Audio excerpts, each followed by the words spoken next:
우리가 20대면 벌써 30대 중반, 어찌 보면 결혼하고 또 자녀가 생기는 나이까지 과연 이 친구와 내가 함께 할 수 있는 나의 여력이 어떨까? 이런 배경과 미래까지도 생각해 줄 수 있어야 저는 동물의 생명에 대한 좀 존중과 배려가 좀 더 완성된다고 생각해요.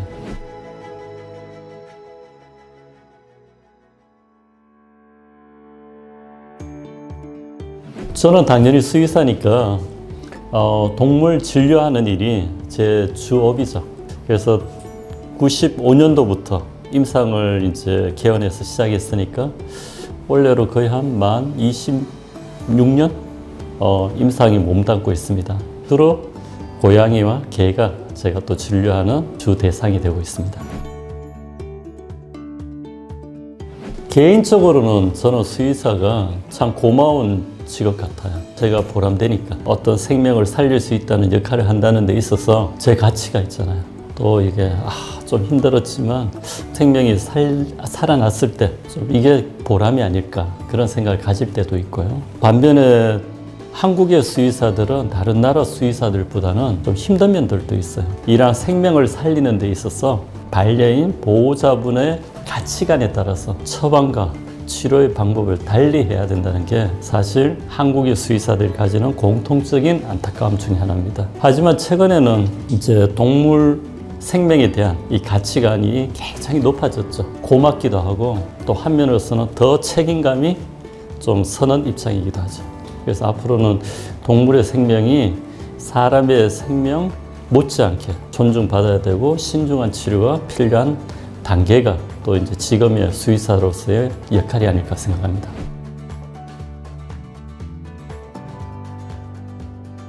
처음에 저는 공부를 잘하지 못했어요. 손재주가 조금 있다고 할까?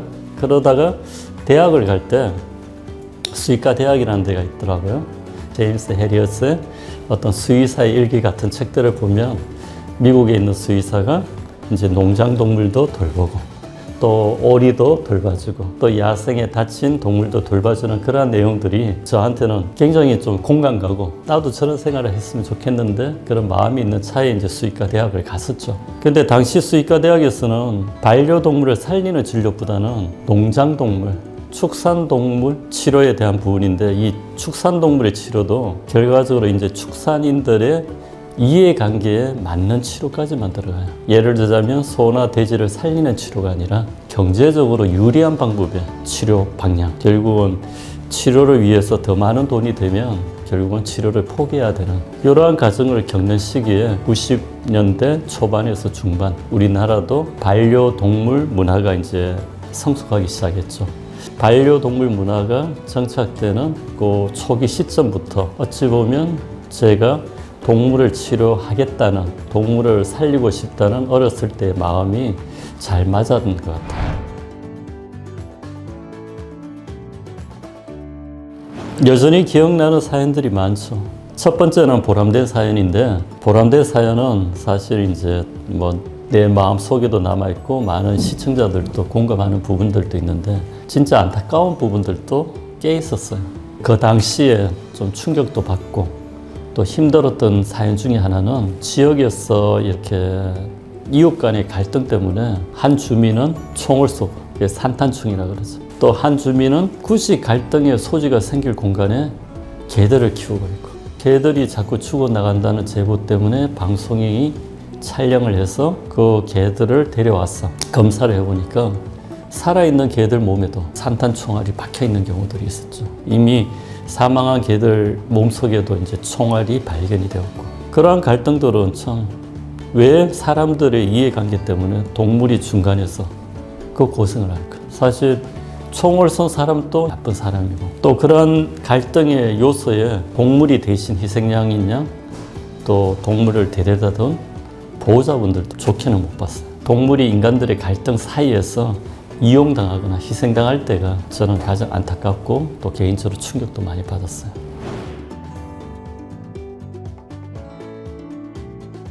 생명에 대한 존중이죠. 동물 보호, 동물 복지, 이렇게 윤리, 이렇게 명칭은 다르지만 기본적인 가치관은 아무리 하찮은 생명이라도 생명이잖아요. 내 삶이 중요하고 인간의 생명이 존엄성이라고 표현하듯이 개로 태어나고 고양이로 태어나고 작은 생명체로 태어난 것 뿐이지 역시 생명이거든요. 우리가 인간만큼 존중하고 배려하자는 말씀은 저도 못 들어요. 왜냐하면 저도 못 지키기 때문에. 하지만 최소한의 생명에 대한 배려심과 존중심은 가져야 된다는 거죠.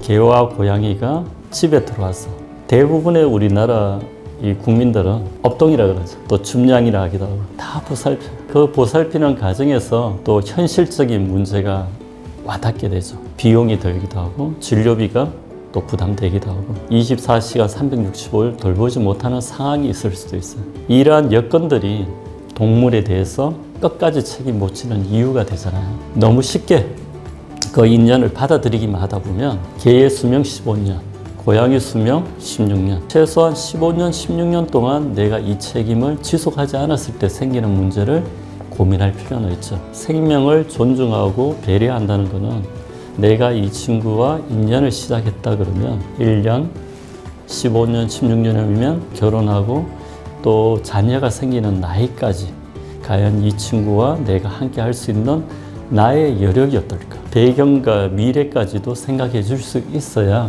동물의 생명에 대한 좀 존중과 배려가 좀 더 완성된다고 생각해요.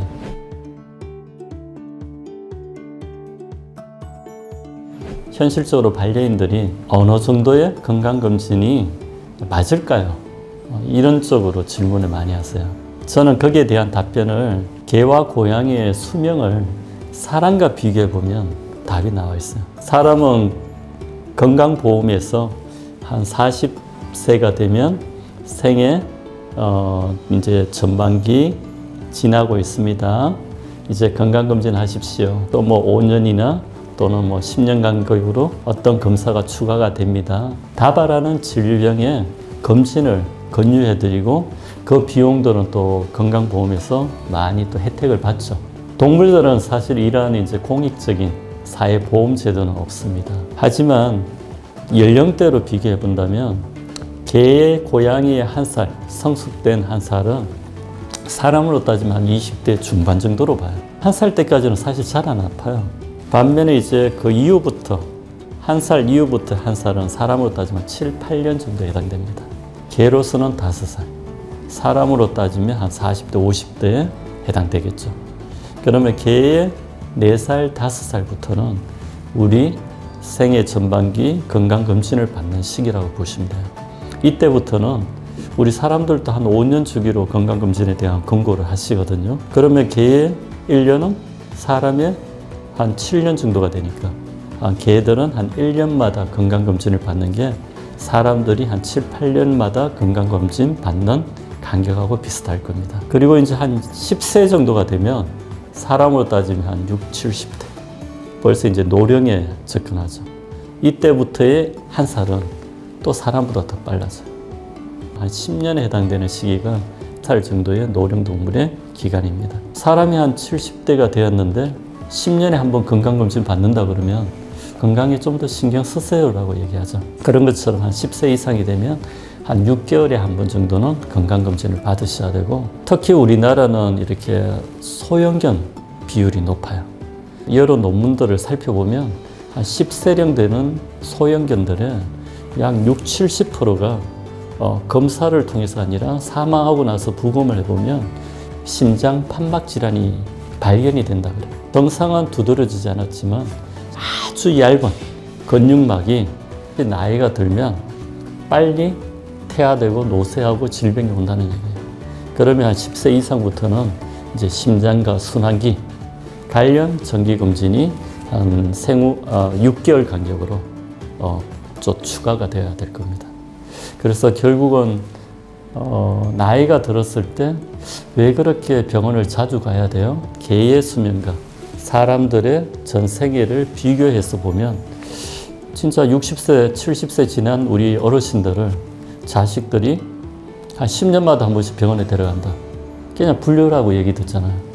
건강이 소홀하시네요. 아마 비난받을 거예요. 마찬가지입니다. 한 생후 5, 6살부터는 1년 간격. 어르신이라고 표현하는 개의 고양이의 나이가 한 10세 정도가 되면 한 6개월 간격으로 건강검진과 특히 심장 관련 검사에 좀 더 주안점을 두셔야 될 거예요.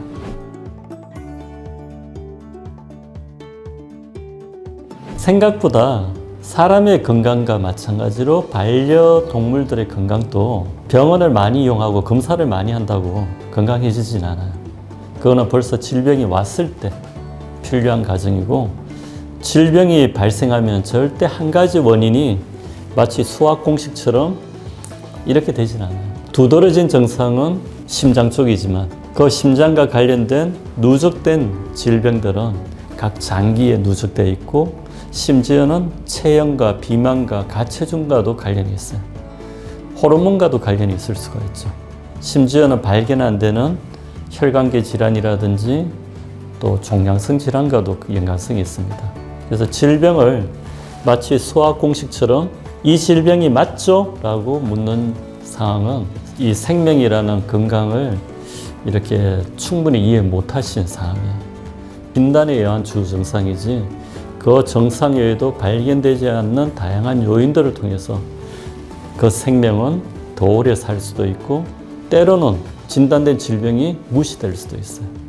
그 과정을 설명을 드리는 이유는 너무 보호자분이 어디에 정보를 통해 뜨는 우리 개가 이런 증상이에요, 여기에 대해서 검사를 필요로 할 것 같아요, 적극적으로 제시를 해버리면 안 해드릴 수도 없고, 해드리면 매출은 오르지만 하고 나서 그와 수반된 다양한 복잡한 상황들을 설명하기도 어렵고 굉장히 난처해지는 거예요. 자칫하면 동물이 좀 더 건강하게 뛰어놀 수 있는 상황에서 병원에 와서 여러 차례 스트레스만 받고 갈 수도 있어요. 그래서 너무 먼저 질병을 예측하거나 또는 진단 한 부분에 있어서만 집착을 가지는 것은 건강에 도움이 안 된다.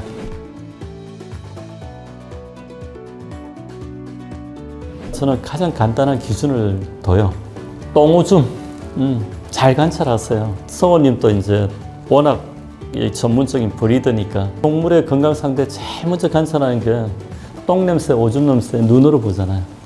매일 엄마 나 내 몸 이런 상태 하고 보여주는 거거든요. 소변의 횟수가 어떤지, 소변의 색깔이 어떤지, 소변이 흡수되지 않는 실내 바닥에서 마르고 났더니만 좀 반짝이거나 그러한 성분이 있는지, 똥을 넣는데 똥 색깔이 노란색인지 붉은색인지 검은색인지, 우리 반려견이 반려고양이가 나 이런 상태야라고 정보를 우리 보호자분한테 던져주는 거거든요. 그리고 몸무게 재는 거. 매일은 좀 번거로우실지 모르지만 수혈이 좋으면 수혈이나 몸무게 재세요. 굉장히 중요해요. 특히 소형 반려견들, 고양이들 야생에서 뛰어놀고 활동할 수 있는 기회가 굉장히 적어요. 조금 사료를 표준으로만 먹으더라도 대부분 가체중이나 비만으로 지는데, 이미 소형 동물들은 심장계 질환들이 선천적으로 있을 가능성이 높다. 고양이들 것도 HCM이라고 해서 신비대증이 발생할 소인이 높다. 이미 진단이 되면 사실상 1년 이상 생존을 보장하기 어려운 경우들이 많아요. 그때 가서 이 원인 저 원인 병원에서 치료를 통해서 스트레스를 가중시키는 게 동물에게 도움되는 게 아니라, 그러한 소인들이 생길지를 어렸을 때 미리 체크하고 나서는 작은 게 또는 소심한 아이들 또는 비만이 염려하는 아이들은 똥, 오줌 매일 체크하시고요. 그리고 요일을 정해서 특정한 요일에 몸무게를 꼭 체크를 하십시오. 몸이 가벼워야 돼요. 소변은 하루 한 4번 이상. 색깔로 따진다면 우리가 왜 물 많이 먹었을 때 좀 이렇게 소변색이 좀 투명하고 맑죠? 그러한 상태가 유지되는지. 변은 너무 딱딱해도 안 돼요. 뭐 반려견이니까 똥 집어도 되잖아요. 비닐 장갑 끼시고 살짝 똥을 집어보세요. 야, 우리 애 똥은 너무 이렇게 드니까 찰흙 반죽처럼 묻어나오는 게 하나도 없어. 만져보더니 단단해. 아, 좋아. 좋은 거 아니에요. 우리가 그런 똥을 넣는다 그러면 우리는 뭐라 그러죠? 이거 변비 생기는 거 아닐까 걱정하잖아. 그래서 건강한 똥은 손으로 살짝 집어봤을 때 좀 몽클몽클해야 돼. 그렇다고 집었을 때 찢기가 힘들 정도로 물음변은 물음변 맞아. 이러한 기준을 통해서 똥오줌 자주 확인하세요. 체중은 병원에 가서 얘 체형에 맞는 기본 체형이 얼마입니다. 그러면 그 체중이 일주일 간격지었을 때 조금 증가한다 그러면 식사량부터 줄이세요. 식사량 줄이고 혹시나 보호자분들이 객검이나 또 추로나 여러 간식들을 자주 먹였다 그러면 줄이셔야 돼요.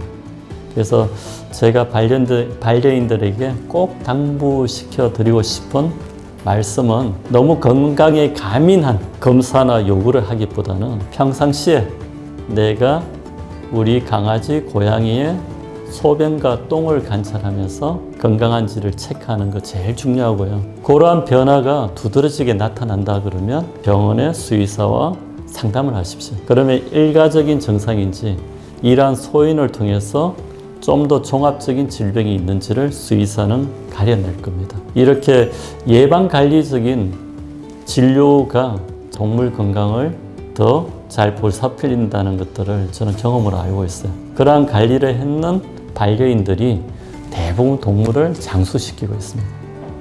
동물을 덜 치료하면서 건강하게 하는 법, 치료라는 과정에 고생을 좀 덜 하면서 좀 더 오래 살게 하는 법을 좀 저는 찾아드리고 있습니다.